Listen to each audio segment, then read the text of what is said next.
Joining us now is the founder and creator of the Lingerie Stories, Deedee Crosland. Welcome to What She Said. Oh, thank you. Thank you for having me. And what kind of stories do you tell? Yeah. Who doesn't like lingerie? We cover it all, let me tell you. What inspired this? You know, I've been in the industry for over 20 years, and I've been a retailer, and then I went on to the inside of the industry in wholesale. I'm also a consumer. We're all consumers.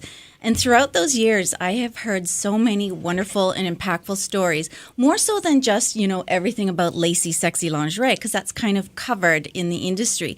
So I wanted to create a community called the Lingerie Stories through podcasts and videos to talk about those impactful stories. You know, a white t-shirt doesn't change your life, but sometimes when you are going through, for example, a weight loss journey and you are buying a new bra, or if you have had breast cancer and you are buying a mastectomy bra, infertility, and you can finally buy that maternity bra, those are moments and those are the stories we cover through podcast and video.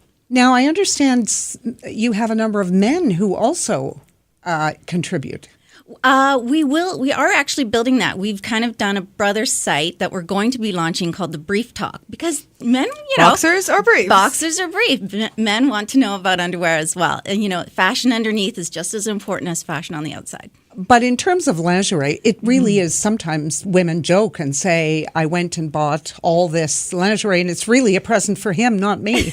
And that's what we're going to try to do, is dilute that misconception, because lingerie should be impactful, give you confidence, be inspiring, and you should be buying lingerie for yourself. And as we give those tips and tips to allow you to do so. Okay, but at a certain age, very sexy lingerie just doesn't cover the areas that I want it to cover. And that's another good point as well. So what you want to do is, when you are going into a lingerie boutique, is go to your comfort zone first. What do you feel comfortable in? It could be a cotton tank top. If that's what makes you feel comfortable, then that's what we work on. So it's all different. It's basically taking away that stigma of exactly what you're saying, sexy lingerie. There's so much more. I feel great in a pair of pajamas. I don't know. I love pajamas. So it's really kind of just empowering women and educating the options that they do have. Are you ever surprised by what people share? I am. It's interesting. If you think about it, when you do talk about lingerie or you go to do a lingerie purchase, it's kind of, hi, nice to meet you. Okay, go get naked. And so women are very quick to share. And I've noticed through the podcast, because the stories are very authentic. I've talked to a lot of breast cancer women where it's really changed their lives, and they've changed the way they look, not only at themselves, but they create a lifestyle for themselves that will be more proactive towards lingerie and how they're buying it and their point of view. One thing that surprises me is that so many women, the greatest majority of women, do not actually have a bra that fits. And they may have been wearing bras for 50 years and right. still are not comfortable. How is that possible? It must just shock you. It is shocking. And the reason why, and it's not that easy. If you think about it, all our jeans fit differently.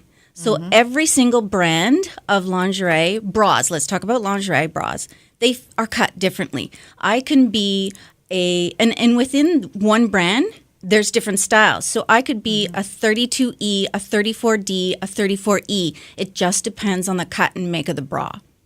So it's really important to take the time and don't even worry about the numbers. It's all about the fit.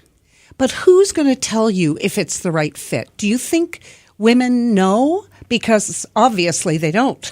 So you need an expert to tell you. You absolutely do. And I really recommend that you do go to lingerie boutiques. It's what they do. They're educated in all the different brands. They're educated in fitting in all different body shapes. So take the time to be fitted by a lingerie boutique specialist. And the other thing, too, is go often.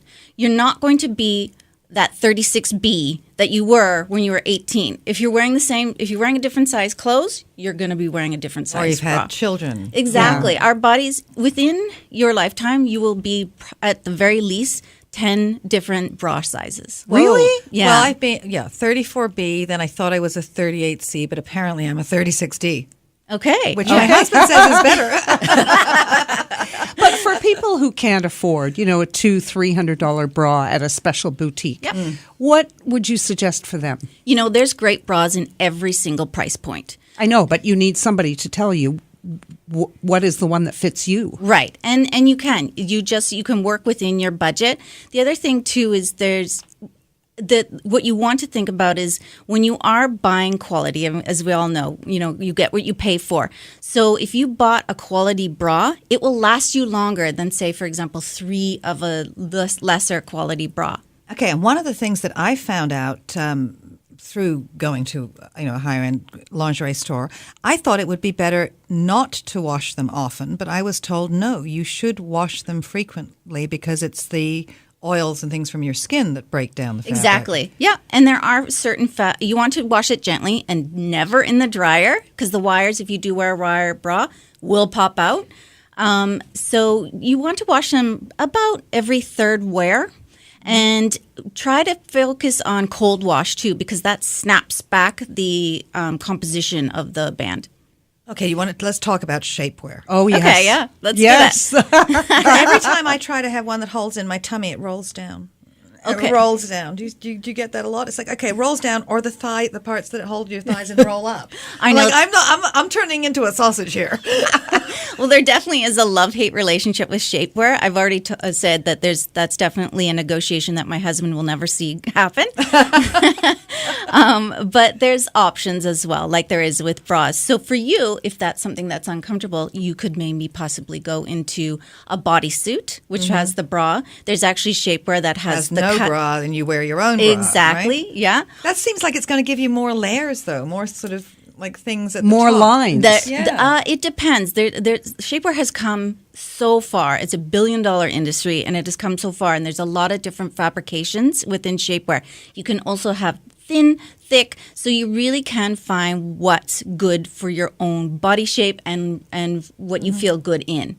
Well, Deedee, it's funny because I actually was looking at some and wanted to try it on, and I was told I could not try it on. It was, you buy it and you can't return it. Yeah, because it'll stretch. So how in the world do you then find the thing that works for you if you can't try it on? I'm not going to spend $1,000 buying 10 things that don't work.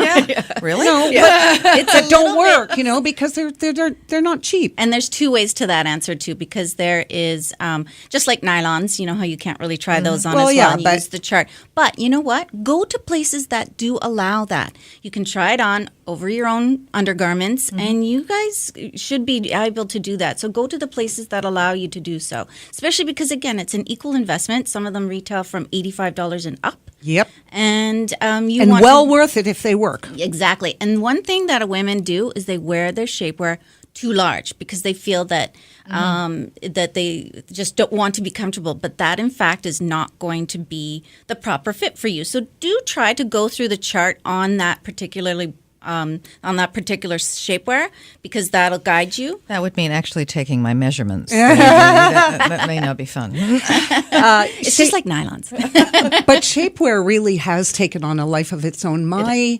30-year-old, I think 28 at the time, year-old niece, who's this size, wore a complete bodysuit for her wedding dress because they just don't want any lines. Nobody wants lines. It's really, really trending for all demographics. And it's, again, all about just making your outerwear look the best it can be. So that doesn't have an age limit or size. So where can people find you? Oh, well, thanks. Everyone can find me at thelingeriestories.com, and I'm on the same Lingerie Stories on Instagram, Twitter, and Facebook. And that's where you can find me. Sounds great. Thank you so much for sharing all these tips with us. Thank you so much. This is What She Said on The Jewels. Stay with us. We'll be right back.